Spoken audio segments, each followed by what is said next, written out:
बदतमीज बहू। सभ्यता से भरपूर शास्त्री परिवार की इकलौती बेटी मोहिनी को बचपन में ही पढ़ाई के लिए विदेश भेज देते हैं, जहां से वो सालों बाद ग्रेजुएशन पूरी करके इंडिया वापस आती है, जो अब संस्कार, सभ्यता, संस्कृति जैसी चीजों से कोसों दूर होती है। एक सुबह मोहिनी शॉर्ट ड्रेस पहने, कानों में हेडफोन लगाए जोर जोर से इंग्लिश गाने गाती हुई घर में घूम रही होती है। सुबह सुबह भगवान का नाम लेते हैं, राक्षसों की तरह चिल्लाते नहीं। पॉप्स, आपको अच्छे गाने की बिल्कुल समझ नहीं है, so take a chill pill. अरे मोहिनी, पापा से ऐसे बात करते हैं क्या? सारी तमीज भूल गई हो। ओह मॉम प्लीज, इतनी बड़ी भी कोई बात नहीं हुई, सो डोंट ओवररिएक्ट।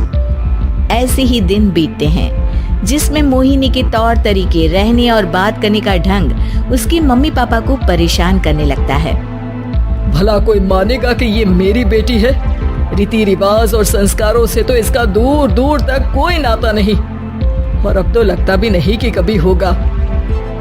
अरे ऐसे कैसे नहीं होगा? लड़कियां सारे नखरे अपने माँ बाप को ही दिखाती है। ससुराल जाकर उन्हें सब कुछ करना भी पड़ता है और मानना भी। पत्नी की बात शास्त्री जी समझ जाते हैं और कुछ ही दिनों में अपने से भी ज्यादा धार्मिक परिवार में निखिल के साथ मोहिनी का रिश्ता पक्का कर देते हैं। रिश्ता तो पक्का कर दिया, पर यहाँ मोहिनी को कैसे मनाएंगे? शादी ब्याह के मामले में आटे में नमक जितना झूठ तो चलता है जी। इसी तरह एक के बाद एक तिकड़म लगाते हुए दोनों मिलकर मोहिनी को शादी के लिए तैयार कर लेते हैं और मोहिनी निखिल की शादी हो जाती है, जिसके अगले दिन से ही मोहिनी दोबारा अपने पूरे अवतार में शॉर्ट ड्रेस पहनकर घर में घूमने लगती है। बहू को ऐसे देख सास की आंखें फटी की फटी रह जाती हैं। अरे ये क्या बेशर्मी है, हमारे घर की लड़कियां जींस तक नहीं पहनती और तुम बहू होकर इतने छोटे कपड़े पहनकर पूरे घर में घूम रही हो। सीरियसली मॉम, प्लीज आप अपनी इस 80 के दशक वाली सोच में मुझे इंक्लूड मत करो। हाय तौबा, एक तो बेशर्मी दिखाती है, ऊपर से सास के साथ जुबान भी लड़ाती है। अरे जल्दी कपड़े बदल कर आ, घर की पहली आरती तुम्हें ही करनी है। इतनी देर में निखिल भी वहाँ आ जाता है। माँ पापा आने वाले हैं, पूजा का सारा सामान तैयार है ना? ये पूजा हमेशा मेरे बॉयफ्रेंड्स के पीछे पड़ी रहती थी और अब हस्बैंड के पीछे भी आ गई।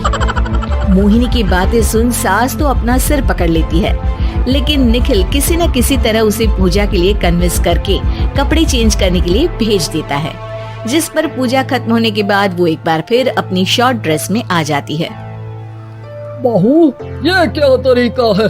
संस्कार नाम की कोई चीज है या नहीं? नहीं ससुर जी, संस्कार मेरा दूसरा बॉयफ्रेंड था, अब तो मेरा उससे कोई कांटेक्ट नहीं है।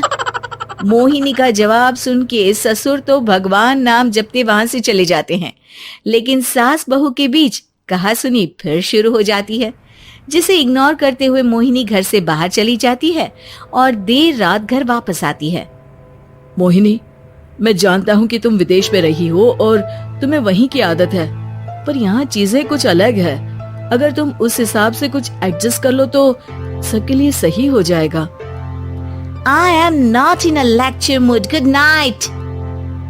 अगली सुबह मोहिनी देर से उठकर एक बार फिर उसी तरह सबके सामने आती है, जिस पर उसके सास कुछ बोले उससे पहले ही मोहिनी की दोस्त मोनिका और रेचल वहाँ आ जाती हैं।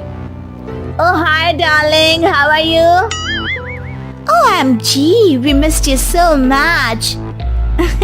I missed you too, darling. Ram Ram, इन्होंने तो तुमसे भी छोटे कपड़े पहने हैं। अरे तुम लोगों के अंदर कोई शर्म लिहाज बाकी भी है या सब बेच खाई? मोहिनी, तुम्हारी मेड कुछ ज्यादा नहीं बोलती? इस पर मोहिनी की दोस्त उसकी सास का मजाक बनाने लगती है, जिसे सुन निखिल उन्हें जवाब देते हुए कड़वे शब्द सुना देता है और वो सुन के वो दोनों तो मुंह बनाए वहाँ से चली जाती है, लेकिन गुस्से से लाल मोहिनी वहीं खड़ी निखिल को घूरती रहती है। घूर क्या रही हो? तुमसे शादी की ये सोचकर कि विदेश में पढ़ी लिखी हो, घर में कोई पॉजिटिव चेंज लाओगी, अपनी करियर के लिए एम्बिशियस होगी, पर अपने इस बिहेवियर से उस पढ़ाई के साथ साथ अपने मम्मी पापा के नाम को भी डुबो रही हो।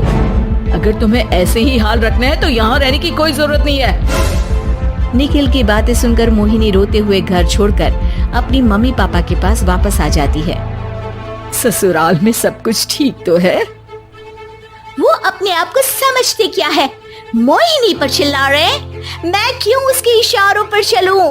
मैं अपनी लाइफ अपने तरीके से जीना चाहती हूँ और वो ना आप लोगों को मंजूर था और ना ही उन्हें है। तुम यहाँ नहीं रह सकती। अपने पापा की बात सुन के मोहिनी हैरान रह जाती है। हाँ, तुमने बिल्कुल सही सुना। अगर तुम्हें अपने इस घमंड, बेशर्मी और बदतमीजी में ही जीना है तो तुम यहाँ भी नहीं रह सकती।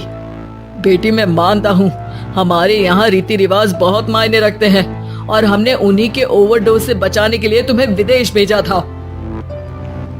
एक लड़की जो शादी करके घर और बच्चे संभालती है, उससे तुम अपने आप को ज्यादा समझ सको इसके लिए भेजा था। तुम उससे ज्यादा समझो और बनो, पर तुम तो किसी दूसरी ही ट्रेन में चढ़ गई बेटा।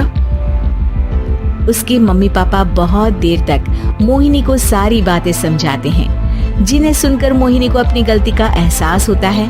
वो जॉब ज्वाइन कर लेती है और ससुराल वापस आकर उन्हें मॉडर्न बनाती है और खुद भी कुछ रिवाज सीखते हुए खुशी से रहने लगती है।